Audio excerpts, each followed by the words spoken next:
दोस्तों, आज की कहानी है पूस की रात। यह कहानी मुंशी प्रेमचंद्र द्वारा लिखी गई है। इस कहानी का अंत आपको रुला देगा, अतः आपसे अनुरोध है कि इस कहानी को अंत तक जरूर सुनें। हल्कू ने आकर अपनी बीवी से कहा, शाना आया है, लाओ जो रुपए रखे हैं उसे दे दो, किसी तरह इससे गर्दन छुड़ाई जाए। मुन्नी बहू झाड़ू लगा रही थी, पीछे फिरकर बोली, 3 ही तो रुपए हैं, दे दूं तो कंबल कहाँ से आएगा। माघ पूस की रात खेत में कैसे कटेगी, उससे कह दो फसल होने पर आए, अभी पैसे नहीं हैं। हल्कू थोड़ी देर तक चुप खड़ा रहा और अपने दिल में सोचता रहा, पूस सिर पर आ गया है, बगैर कंबल के खेत में रात को वह कैसे गुजारेगा। मगर शाहना मानेगा नहीं, घुड़कियां देगा। ये सोचता हुआ वो अपना भारी जिस्म लिए हुए अपनी बीवी के पास गया और खुशामद करते हुए बोला, ला दे दे, गर्दन तो किसी तरह छुड़ाई जाए, कंबल के लिए कोई दूसरी तरकीब सोचेंगे। मुन्नी उसके पास से दूर हट गई और आंखें टेढ़ी करती हुई बोली, कर चुके दूसरी तरकीब, जरा सुनो तो कौन सी दूसरी तरकीब। कौन कंबल खैरात में दे देगा, न जाने कितना रुपया बाकी है जो किसी तरह अदा होते ही नहीं बनता। मैं कहती हूँ तुम खेती क्यों नहीं छोड़ देते, मर मर कर काम करो, पैदावार हो तो उसे कर्जे में अदा कर दो। चलो छुट्टी हुई, कर्जा अदा करने के लिए ही तो हम पैदा हुए हैं। ऐसी खेती से बाज आए, मैं रुपए नहीं दूंगी। हल्कू रंजीदा होकर बोला, तो क्या गालियाँ खाऊं। मुन्नी ने कहा, गालियाँ क्यों देगा, उसका क्या राज है। मगर यह कहने के साथ ही उसकी तनी हुई भवें ढीली पड़ गईं। हल्कू की बात में जो दिल दहला देने वाली सदाकत थी, मालूम होता था कि उसकी जानिब टटकी बांधे देख रही थी। उसने ताक पर से रुपए उठाए और हल्कू के हाथ पर रख दिए। फिर बोली, तुम अब की खेती छोड़ दो, मजदूरी में सुख से एक रोटी खाने को तो मिलेगी, किसी की धौंस तो नहीं सुनने को मिलेगी। मजदूरी करके लाओ, वो भी उसमें झोंक दो, उस पर से धौंस। यह खेती अच्छी नहीं। हल्कू ने रुपए लिए और इस तरह बाहर चला। मालूम होता था वो अपना कलेजा निकाल कर देने जा रहा है। उसने एक एक पैसा काट कर 3 रुपए कंबल के लिए जमा किए थे। वो आज निकले जा रहे थे। एक एक कदम के साथ उसका दिमाग अपनी नादानी के बोझ तले दबे जा रहा था। पूस की अंधेरी रात, आसमान पर तारे भी ठिठुरते हुए मालूम होते थे। हल्कू अपने खेत के किनारे ओक के पत्तों की एक छतरी के नीचे बांस के खटोले पर अपनी पुरानी गाढ़े की चादर ओढ़े हुए कांप रहा था। खटोले के नीचे उसका साथी कुत्ता जबरा पेट में मुंह डाले सर्दी से कू कू कर रहा था। 2 में से एक को भी नींद नहीं आती थी। हल्कू ने घुटनों को गर्दन में चिमटाते हुए कहा, क्यों जबरा, जाड़ा लगता है। कहा तो था घर में पियाल पर लेट रह, तू यहाँ क्या लेने आया था। अब खा सर्दी, मैं क्या करूं। जानता था कि मैं यहाँ पर हलवा पूरी खाने आता हूँ। दौड़ते हुए आगे चले आए। अब रो अपनी नानी के नाम को। जबरा ने लेटे हुए दुम हिलाई और एक अंगड़ाई लेकर चुप हो गया। शायद वो ये समझ गया कि उसकी कूकू की आवाज़ से उसके मालिक को नींद नहीं आ रही है। हल्कू ने हाथ निकाल कर जबरा की ठंडी पीठ पर सहलाते हुए कहा, कल से मेरे साथ मत आना, नहीं तो ठंडे हो जाओगे। ये राण पछुआ हवा न जाने कहाँ से बर्फ के लिए आ रही है। उठूं फिर एक चीलम भरूं, किसी तरह रात तो कटे। 8 चीलम तो पी चुका। ये खेती का मज़ा है। और एक भगवान ऐसे हैं जिनके पास अगर जाड़ा जाए तो गर्मी से घबरा कर भागें। मोटे गद्दे, लिहाफ, कंबल, मजाज की जाड़े का गुजर हो जाए। तकदीर की खूबी है, मजदूरी हम करें, मज़ा दूसरे लूटें। हल्कू उठा और गड्ढे में से जरा सी आग निकाल कर चीलम भरी। जबरा भी उठ बैठा। हल्कू ने चिलम पीते हुए कहा, पिएगा चिलम, जाड़ा तो क्या जाता है, हाँ जरा मन बहल जाता है। जबरा ने उसकी जानिब मोहब्बत भरी निगाहों से देखा। हल्कू ने कहा, आज भर और जाड़ा खा ले, कल से तो मैं यहाँ पियाल बिछा कर सोऊंगा, उसमें घुस कर बैठना, जाड़ा नहीं लगेगा। जबरा ने अगले पंजे उसके घुटनों पर रख दिए और उसके मुंह के पास अपना मुंह ले गया। हल्कू को उसकी गर्म सांसें लगी। चिलम पीकर हल्कू फिर लेटा और ये तय कर लिया कि चाहे जो कुछ हो अब की सो जाऊंगा। लेकिन एक लम्हे में उसका कलेजा कांपने लगा। कभी इस करवट लेटा, कभी उस करवट। जाड़ा किसी भूत की मानिंद उसकी छाती को दबाए हुए था। जब किसी तरह न रहा गया तो उसने जबरा को धीरे धीरे उठाया और उसके सर को थपथपाकर उसे अपनी गोद में सुला लिया। कुत्ते के जिस्म से मालूम नहीं कैसी बदबू आ रही थी, पर उसे अपनी गोद से चिमटाते हुए ऐसा सुख मालूम होता था जो इधर महीनों से उसे न मिला था। जबरा शायद ये ख्याल कर रहा था कि बहिश्त यही है, और हल्कू की रूह इतनी पाक थी कि उस कुत्ते से बिल्कुल नफरत न थी। वो अपनी गरीबी से परेशान था जिसकी वजह से वो इस हालत तक पहुंच गया था। ऐसी अनोखी दोस्ती ने उसकी रूह के सब दरवाजे खोल दिए थे। उसका एक एक जर्रा हकीकी रोशनी से मुनव्वर हो गया था। इसी आसना में जबरा ने किसी जानवर की हट पाई। उसके मालिक की इस खास रूहानियत ने उसके दिल में एक जदीद ताकत पैदा कर दी थी, और जो हवा के ठंडे झोंकों को भी नाचीज समझ रही थी। वो झपट कर उठा और छपरी से बाहर निकल कर भौंकने लगा। हल्कू ने उसे कई मर्तबा पुचकार कर बुलाया, पर वो उसके पास नहीं आया। खेत में चारों तरफ दौड़ दौड़ कर भौंकता रहा। एक लम्हे के लिए भी आता तो फौरन फिर दौड़ जाता। फर्ज की अदायगी ने उसे बेचैन कर रखा था। 1 घंटा गुजर गया, सर्दी बढ़ने लगी। हल्कू उठ बैठा और दोनों घुटनों को छाती से मिलाकर सर को छुपा लिया। फिर भी सर्दी कम नहीं हुई। ऐसा मालूम होता था कि सारा खून बर्फ हो गया है। उसने उठकर आसमान की जानिब देखा। अभी कितनी रात बाकी है। वो 7 सितारे जो कुतुब के गिर्द घूमते हैं अभी अपना निस्फ दौरा भी खत्म नहीं कर चुके।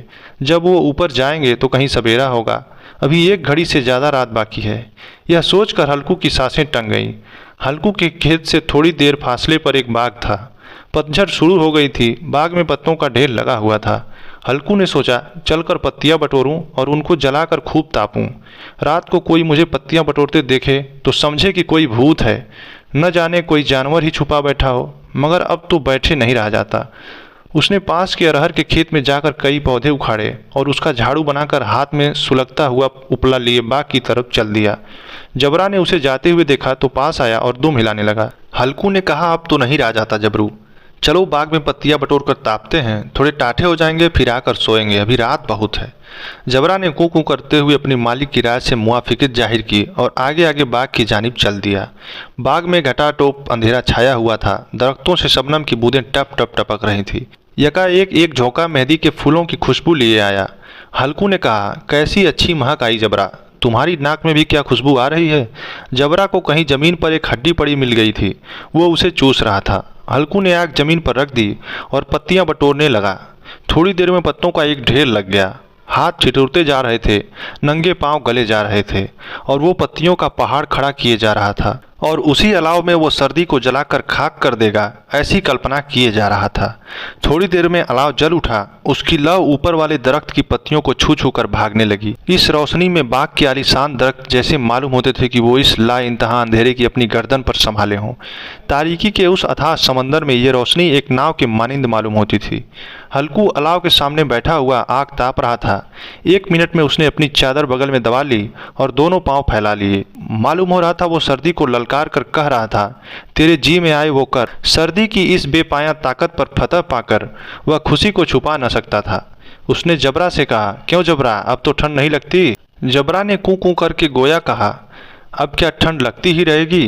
पहले ये तरकीब नहीं सूझी, नहीं तो इतनी ठंड क्यों खाते। जबरा ने दुम हिलाई। अच्छा आओ इस अलाव को कूद कूद कर पार करें, देखें कौन निकल जाता है। अगर जल गए बच्चा तो मैं दवा नहीं करूँगा। जबरा ने खौफजदा निगाहों से अलाव की जानिब देखा। मुन्नी से कल ये जड़ न देना कि रात ठंडी लगी और ताप ताप कर रात कटी, वरना लड़ाई करेगी। ये कहता हुआ वह उछला और अलाव के ऊपर से साफ निकल गया। पैरों में जरा सी लिपट न लगी, पर वो कोई बात न थी। जबरा अलाव के गिर्द घूमकर उसके पास खड़ा हुआ। हल्कू ने कहा, चलो चलो इसकी सही नहीं, ऊपर से कूद कर आओ। वो फिर कूदा और अलाव के उस पार आ गया। पत्तियां जल चुकी थी। बगीचे में फिर अंधेरा छा गया था। राख के नीचे कुछ कुछ आग बाकी थी, जो हवा का झोंका आने पर जरा सी उठती थी, पर एक लम्हा में फिर आंखें बंद कर लेती थी। हल्कू ने फिर चादर ओढ़ ली और गर्म राख के पास बैठा हुआ एक गीत गुनगुनाने लगा। उसके जिस्म में गर्मी आ गई थी, पर जो जो सर्दी बढ़ती जाती उसके सुस्ती दबा लेती थी। दफतन जबरा जोर से भौंक कर खेत की तरफ भागा। हल्कू को ऐसा मालूम हुआ कि जानवर का एक गोल उसके खेत में आ गया। शायद नीलगाय का झुंड था। उनके कूदने और दौड़ने की आवाज़ें साफ कानों में आ रही थीं। फिर ऐसा मालूम हुआ कि खेत में चर रही हैं। उसके दिल ने कहा, जबरा के होते हुए कोई जानवर खेत में नहीं आ सकता, नोच ही डालेगा। मुझे वहम हो रहा है। कहाँ अब तो कुछ सुनाई नहीं देता। मुझे भी कैसा धोखा हुआ। उसने जोर से आवाज़ लगाई, जबरा जबरा जबरा। भौंकता रहा, उसके पास नहीं आया। जानवरों के चरने की आवाज़ चर चर सुनाई देने लगी। हल्कू अब अपने आप को फरेब न दे सका, मगर उसे उस वक्त अपनी जगह से हिलना जहर मालूम होता था। कैसा गरमाया हुआ मज़े से बैठा हुआ था। इस जाड़े पाले में खेत में जाना, जानवरों को भगाना, उनका ताकुब करना पहाड़ मालूम होता था। अपनी जगह से वह हिला तक नहीं। बैठे बैठे जानवरों को भगाने के लिए चिल्लाने लगा, लिहो लिहो लिहो। मगर जबरा फिर भौंक उठा। अगर जानवर भाग जाते तो वो अब तक लौट आया होता। नहीं भागे, अभी तक चल रहे हैं।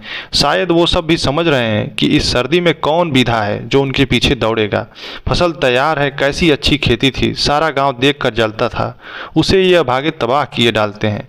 अब हल्कू से न रहा गया। वो पक्का इरादा करके उठा और 2-3 कदम चला। फिर एकाएक हवा का एक ऐसा ठंडा चुभने वाला बिच्छू के डंक जैसा झोंका चला। वो फिर बुझते हुए अलाव के पास आ बैठा और राख को कुरेद कुरेद कर अपने ठंडे जिस्म को गरमाने लगा। जबरा अपना गला फाड़े डालता था, नीलगायें खेत का सफाया किए डालती थीं और हल्कू गर्म राख के पास बेहिस बैठा हुआ था। अफसुर्दगी ने उसे चारों तरफ से रस्सी की तरह जकड़ रखा था। आखिर वही चादर ओढ़कर सो गया। सवेरे जब उसकी नींद खुली तो देखा चारों तरफ धूप फैल गई है और मुन्नी खड़ी कह रही थी, क्या आज यहीं पे सोते ही रहोगे? यहाँ मीठी नींद तुम सो रहे हो और उधर सारा खेत चौपट हो गया, सारा खेत का सत्यानाश हो गया। भला ऐसा कौन सोता है? तुम्हारे यहाँ मड़ई डालने से क्या हुआ? हल्कू ने बात बनाई, मैं मरते मरते बचा, तुझे अपने खेत की पड़ी है। पेट में ऐसा दर्द उठा कि मैं ही जानता हूँ। दोनों फिर खेत के डाँड़े पर आए। देखा खेत में एक पौधे का नाम नहीं। जबरा मड़ैया के नीचे चित्त पड़ा था, गोया बदन में जान नहीं। दोनों खेत की तरफ देख रहे थे। मुन्नी के चेहरे पर उदासी छाई हुई थी, पर हल्कू खुश था। मुन्नी ने फिक्रमंद होकर कहा, अब मजूरी करके माल गुजारी देनी पड़ेगी। हल्कू ने मस्ताना अंदाज से कहा, रात को ठंड में यहाँ सोना तो नहीं पड़ेगा। मैं इस खेत का लगान न दूंगी, ये कहे देती हूँ। जीने के लिए खेती करते हैं, मरने के लिए नहीं। जबरा अभी तक सोया हुआ है, इतना तो कभी न सोता था। आज जाकर सहना से कह दे, खेत जानवर चर गए, हम 1 पैसा नहीं देंगे। रात बड़े गजब की सर्दी थी। मैं क्या कहती हूँ, तुम क्या सुनते हो? तू गाली खिलाने की बात कर रही है। सहना को इन बातों से क्या सरोकार? तुम्हारा खेत चाहे जानवर खाएं, चाहे आग लग जाए, चाहे ओले पड़ जाएं, उसे तो अपनी माल गुजारी चाहिए ही चाहिए। तो छोड़ दो खेती, मैं ऐसी खेती से बाज आ गई हूँ। हल्कू ने मायूसाना अंदाज से कहा, जी मन में तो मेरे भी यही आता है कि खेती बाड़ी छोड़ दूं। मुन्नी, तुझसे सच कहता हूँ, मगर मजूरी का ख्याल करता हूँ तो जी घबरा उठता है। किसान का बेटा होकर अब मजूरी नहीं करूँगा, चाहे कितनी भी दुर्गत हो जाए। खेती का मर्जाद नहीं बिगाड़ूंगा। जबरा जबरा क्या सोता ही रहेगा? चल चलें, घर चलें।